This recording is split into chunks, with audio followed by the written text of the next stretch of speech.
And welcome back, everyone, to another episode of the Do as I command! podcast. I am your host, the Cobra Commander for this evening, Super Will. And it's been quite a while since I've done a solo podcast. I know everyone's like, "But William, you do the card openings all the time." Well, those aren't counted in the podcast, so shut up. So, today I'm going to talk about the recent news in Pokemon, the new Pokemon games coming out by Nintendo. There was two Nintendo Directs, or Pokemon Directs, I don't even know what they call them. So, the first one was the 17th of June, and the second one was the 24th. And I just want to get my thoughts on what's, the upcoming games. So I'm going to go down the list on the way they show them on the Directs. We'll start with this one on the 17th. The first game they announced was Pokemon Smile, which is a toothbrush app for parents and kids to try and motivate the kids to brush their teeth. It's a cute thing, it is what it is. It's to help kids brush their teeth, which is a good moral goal, I guess. But really, I mean, no parents downloading this. You just yell at them, brush your goddamn teeth. So, I mean, it's a good idea, but I think it's kind of stupid. But whatever. It's available now from when the Direct came out, which was the 17th. Then it went into Pokemon Cafe Mix. Now, on the 17th, when this was announced, it was coming soon. That's what is officially labeled. And it is a game where it's a puzzle solving game, but not really a puzzle. The Nintendo games for the Pokemon, they all have these words or buzzwords that they were using to describe the games that I feel like really didn't fit. So this was like a puzzle solving game, but what the gameplay that they showed was you kind of just it's like a bowl with a bunch of Pokemon faces, and you just keep swirling it until you get the faces to match.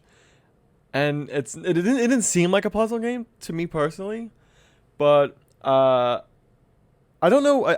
I don't think controversial thought, I guess. It seems like a game that's aimed at the female audience because they used words like stylish when describing the gameplay and what you could do with it. And I was like, that's not really a word thrown in Pokemon games a lot, stylish. I mean, don't get me wrong. When Ruby came out, I, like everyone who played that game, did the Pokemon contests. And I tried to see if my Pokemon were the most beautiful. And they never won it. It made me feel bad, so I stopped playing them. So I just went back to the regular gameplay. But, so, I mean, it's okay, It is what it is, again. I don't think it's a game that's aimed at I guess you could say hardcore, adult fan base. But the next game they announced, which was the one that really got me excited. And I was kind of surprised because they really just threw this in here in the middle or even the beginning of the thing. And I think it was the one game that people really held on to. Like, oh my god, they announced this. And it's the new Snap game.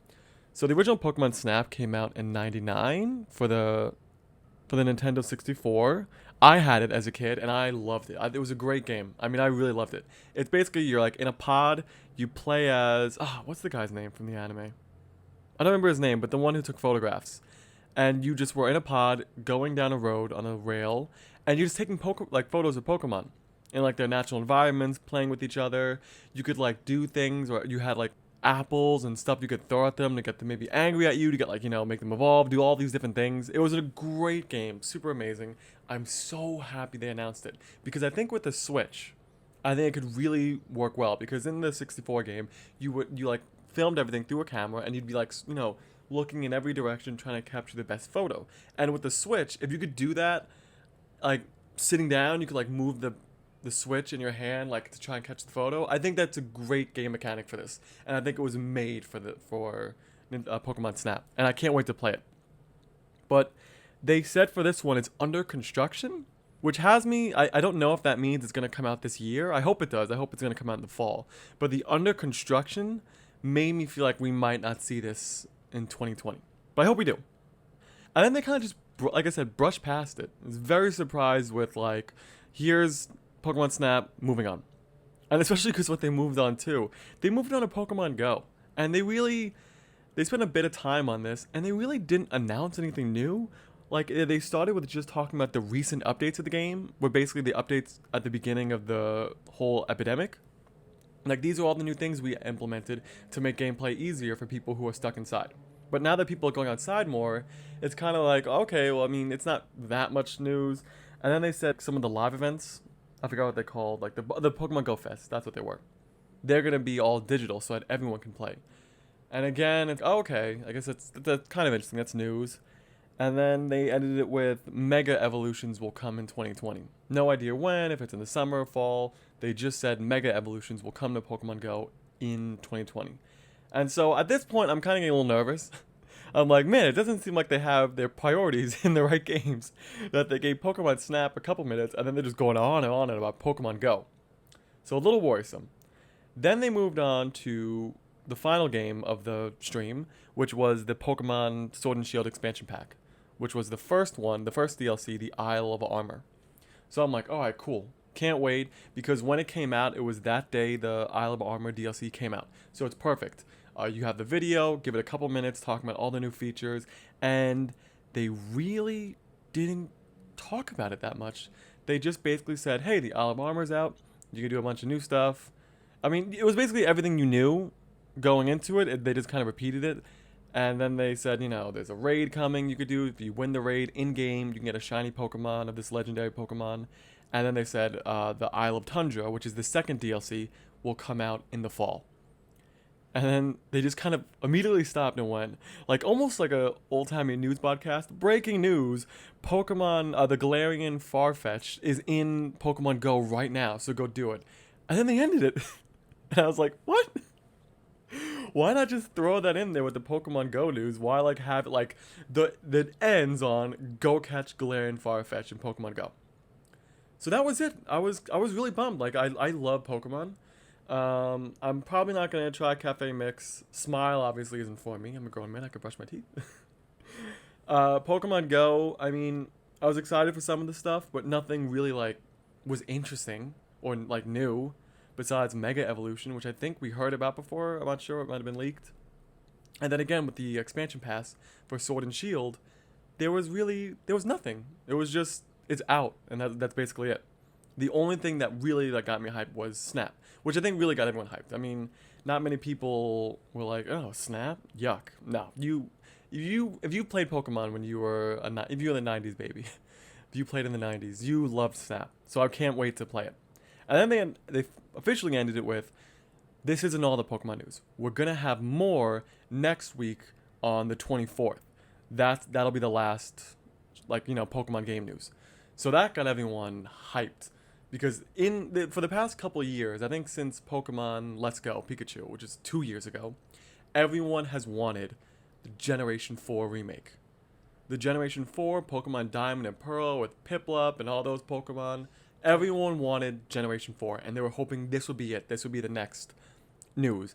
I mean, I don't think anyone really expected it to be like, you know, this upcoming fall, you'll get the game. Maybe it'll be like, you know, next year, in 2021, you'll get it. It's basically been stated, you know, the DLC for Sword and Shield, that's like the new game. That instead of a new game, you get this.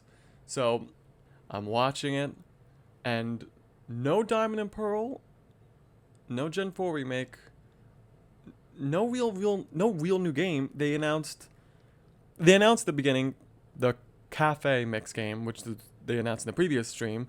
It was available that day, so that came out. A quick couple seconds on that, and then they announced Pokemon Unite, and this got people kind of upset, and it also kind of, you know, it made me feel validated in being worried from the last stream, where they don't seem to know what people want, because I'll talk about Pokemon Unite. So Pokemon Unite they kept using it over and over this term. The first strategy team-based Pokemon battle game. They use that whole term, I think, 2 to 3 times. And watching the gameplay, it doesn't seem like it's any of that. I mean, so it's a 5v5, 5 players versus 5 players. They used buzzwords like cross-platform, but really it's just like you could play on your Switch and your iPod or iPad. And so it's not, I guess it's a cross-platform, but it's not really what people, when you think of cross-platform, you think of like, you know, Nintendo, PS5, Xbox. This is just like, no, it's just phones and the Switch. So they use that. They said it's free to start, which does mean it'll probably be like loot boxes, like later on they're gonna announce like a bunch of stuff that you could like summon for Pokemon and stuff like that. So that's standard phone game stuff. Watching the gameplay, so you start out 5v5 on a map. Each side controls the side of the map, and you're basically just going, fighting Pokemon in game, catching them, going to these square circles on either side. And if you do the ones on your side, you get points, and if you do the ones on the enemy side, you get more points because you're doing it on the enemy turf. And so I'm watching it, and like a few other things stood out. They said there's no typing in the game. So fire does damage to water like it would do damage to grass. And it's like, okay, kind of ignoring one of the key aspects of Pokemon, which is typing. All right. It looks like there might be 10 Pokemon to start out with, but like I said, they're going to come out more later with transactions, microtransactions. Weird Pokemon too they started out with. Like I'll show the photo of what it looks like they have, but some of them you're just like, why? Like why? Who wants these at the beginning?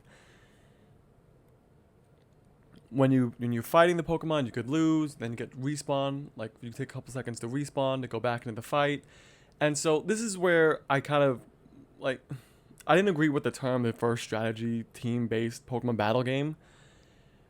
It doesn't. There's really no strategy. You're just going and randomly fighting. You just go fight Pokemon, and I guess they use the term strategy because you could team up with and it says team based. It's not team based. It doesn't seem like you even have to interact with other people. I think people think this is gonna be like a team versus team thing. It really seems like it'll just be almost like an Easter egg kind of hunt, where each team will just be capturing as many Pokemon as they can, and maybe even like limited interaction with each other. I don't really look at this game and see a lot of like I have to battle the other team. I see it mostly like I gotta capture as many Pokemon as fast as I can and try to ignore the enemy team. That really is what it kind of seems like. And so it didn't really like it was a full 11-minute video just for this game. And I'm watching it and I'm like, this isn't what people want. This isn't what like the hardcore Pokemon fan base wants. I mean, they announced when Pokemon Go released, obviously, if you were alive at the time, it blew up. It united the world. Everyone loved it. But, I mean, it died out after that. It's still making them bank. But then since then, they've kind of been like, well, now we're like a phone company, a phone gaming company. Because they just keep releasing phone games.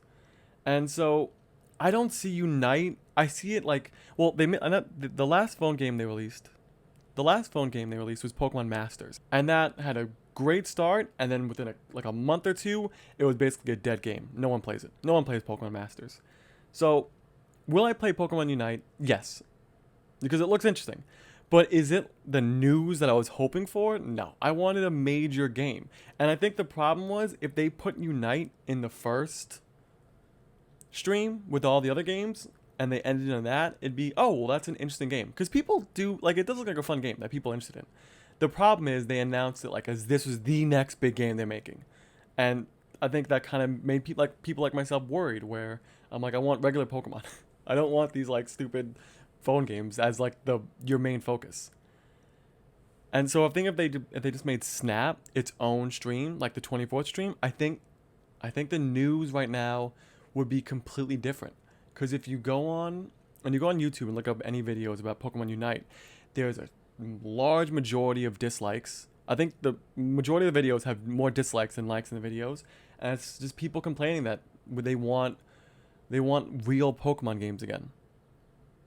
And I agree. I liked it back, and maybe it's I'm being greedy while I want a Pokemon game every year. I mean, that's true. That's putting them to setting standards too high. I'm definitely doing that, but I don't think it just makes me like not super excited that they're like Unite is the game that they're focusing on, because I don't think it's gonna do what they want it to do. And so yeah, that's just my thoughts on the Pokemon stuff. I have Pokemon Sword. I bought the expansion DLC. I haven't been able to play it yet as of this recording, but I definitely plan to because I love Pokemon. I'm want to try some of these games. I'm really excited. Pokemon Go, Snap, Unite. the expansion packs for Sword and Shield, I'm down. I can't wait to play them. It's just, I think we just most fans wanted better news. Better news of Generation 4 or a new generation. So that'll be it for this podcast. I hope you enjoyed it. I enjoyed it. I love talking about Pokemon, as you probably know by now. And I hope you enjoy listening about Pokemon. And yeah, thanks for watching, and we are out.